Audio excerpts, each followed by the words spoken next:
Hello viewers, in today's class we are going to discuss one important integral inequality. So in this class we'll see how we can prove this important inequality, in which we have to show that the value of the integral 0 to 1 x times sine inverse x whole square dx is less than or equal to pi square over 8, right? So without actually evaluating this integral, we have to show that the value of this integral is less than or equal to pi square over 8, or in other words we can also say that the value of this integral cannot exceed over pi square over 8, right? So let us start. So let us first consider the graph of sine inverse x, right? So here we have 0, here we have pi by 2, and here we have minus pi by 2, here we have minus 1, and here we have plus 1, right? And we know that from the theory of inverse trigonometric functions, the sine inverse x, it belongs to the interval that is minus pi by 2 to pi by 2, right? So the range of sine inverse x belongs to this interval. So here if we draw the graph of sine inverse x, these are the two lines parallel to x-axis. This line is y is equal to minus pi by 2. This line is y is equal to pi by 2. So the graph of sine inverse x, it goes like this. Here we have the 2 points. So we can we can draw like this. So this point is our 1 comma pi by 2, and this point is minus 1 comma minus pi by 2, right? So the principal branch of sine inverse x lies in the closed interval minus pi by 2 to pi by 2. So now we know that when x belongs to the interval minus 1 to 1, from minus 1 to 1, then sine inverse x belongs to the interval minus pi by 2 to pi by 2, right? And here the limits of integration vary from 0 to 1. So we'll restrict ourselves to this interval, that is 0 to 1. So when x belongs to the interval 0 to 1, which is our limit, that is lower limit is 0, upper limit is 1. So when x goes from 0 to 1, then the value of sine inverse x, that is sine inverse x, it belongs to the interval 0 to pi by 2, right? So we can also write it like this: sine inverse x is less than or equal to pi by 2. So this is an important inequality to begin with, right? So we'll solve this inequality with the help of this inequality. So when x belongs to 0 to 1, then sine inverse x is less than or equal to pi by 2, right? Now what we will do, when sine inverse x is less than or equal to pi by 2, then the square of sine inverse x should also be equal to or less than pi square over 4.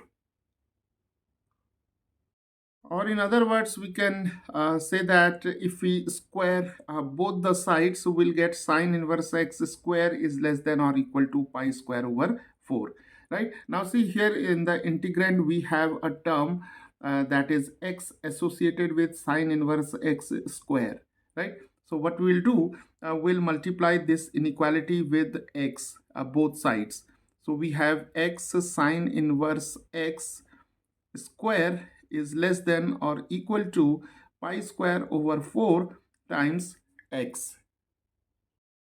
So now integrating both sides from 0 to 1, we'll get 0 to 1 x sine inverse x square dx is less than or equal to the integral 0 to 1, and we have pi square over 4 x dx, right? So if we denote this integral by say I, then we have I less than or equal to pi square over 4 integral from 0 to 1 x dx. So we can solve it further. So we have pi square over 4. The integral of x dx is x square over 2.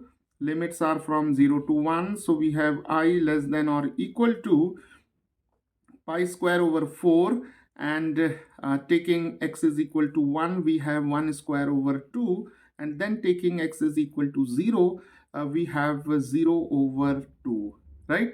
So this is I less than or equal to pi square over 4 times half. This term is 0, so we have half. So this is I less than or equal to pi square over 8, right? So this is our desired inequality. So viewers, this is how we can obtain this inequality. And here I would like to mention one important result from definite integrals, right? Now see this inequality.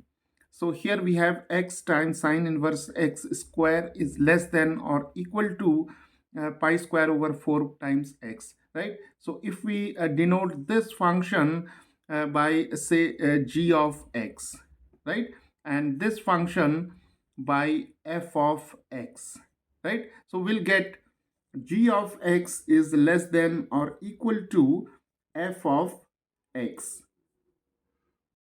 So we can also write this inequality as fx greater than or equal to g of x, right? So whenever we have two functions f of x and g of x such that f of x is greater than or equal to g of x in some intervals, say a comma b, or we can write x greater than or equal to a less than or equal to b. So whenever we have this condition, then the integral of f of x from a to b dx should be greater than the integral of g of x from a to b, right? So we have applied this property to this inequality. And moreover, these two functions f of x and g of x should be continuous functions in the given closed interval. Hello viewers, in today's class we are going to discuss another important problem from integral inequalities. And in this class we are going to use a very important result from definite integrals which can be used to solve or to prove this inequality, right? So here we have to show that the mod of or the absolute value of the integral 0 to 1 square root of 1 plus x square times 1 plus x raised to 4 is less than or equal to 2 times square root of 10 divided by 5, right? So we'll see a new inequality or a new result which is also known as Cauchy-Squarge inequality, which will be used to prove this integral inequality, right? So let us first see the statement of Cauchy-Squarge inequality. So Cauchy-Squarge inequality states that if we have two functions, say f of x and g of x, right? And these two functions are integrable and continuous in the interval a comma b, right? We can also write it as x greater than or equal to b and less than or equal to a and b, right? Okay. So now if fx and gx are two continuous functions and integrable functions, and if the square of this function, that is f square x and g square x, are also integrable, right? So if the square of this function and the square of this function are also integrable in the interval a comma b, then the Cauchy-Schwarz inequality states that the absolute value of the integral a to b and f times g, that is here we are using the notation simply f for f of x and g for g of x, right? So the absolute value of this integral is less than or equal to the square root of the product of these two integrals, that is a to b f square dx, and then we have the integral a to b, and here we have g square dx, right? So this inequality is known as Cauchy-Schwarz inequality, and this inequality plays a vital role in proving a lot of other integral inequalities. So let us first take this integral as I, which is inside the mod function symbol, right? So we can take I is equal to 0 to 1 square root of 1 plus x square, and here we have 1 plus x raised to 4, and this is dx, right? Now let us express this integral like this, that is a to b f times g dx. So for this, what we will do, see, a is 0 and b is equal to 1, right? So lower limit is 0, upper limit is 1. So we can now write this integrand as 0 to 1. Here we have a square root of 1 plus x square, and then we can write it as 1 plus x raised to 4 dx, right? So now this function may be taken as the function f or f of x, right?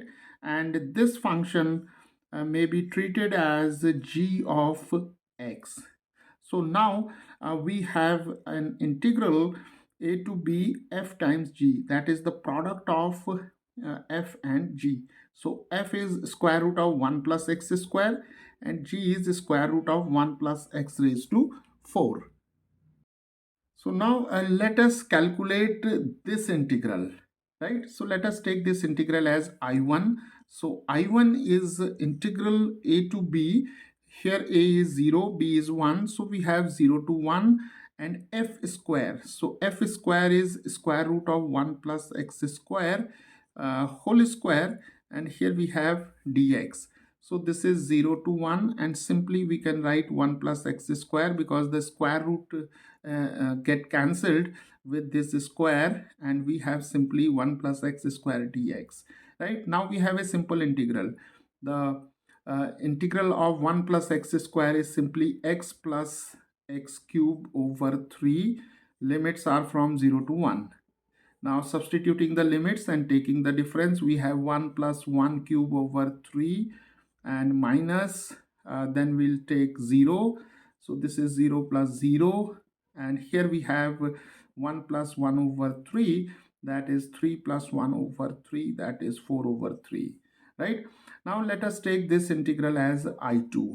So I2 can be written as integral a to b. A is 0, b is 1, and g square.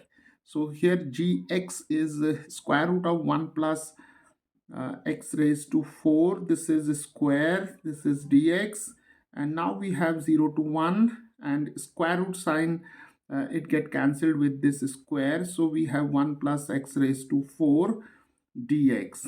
So this is x. Integral of 1 plus x raised to 4 is x plus x raised to 5 over 5, and limits are from 0 to 1. Now we can substitute the limit. So we have 1 plus 1 raised to 5 over 5 minus 0 plus 0, right?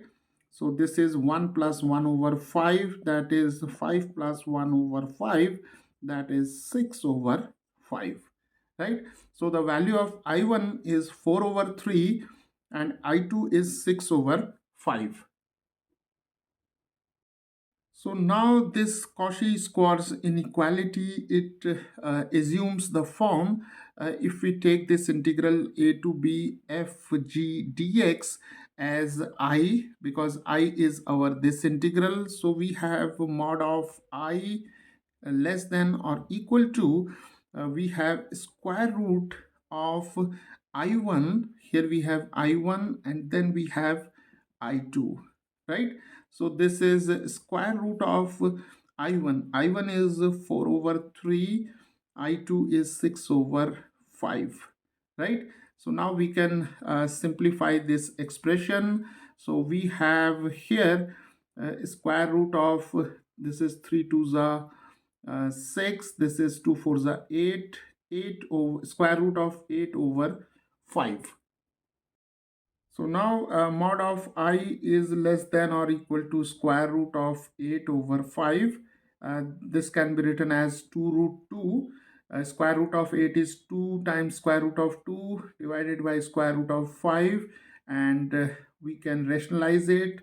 So we have here square root of 5 over square root of 5. So this is 2 times, this is 2 5s are 10. So this is square root of 10 over 5, right?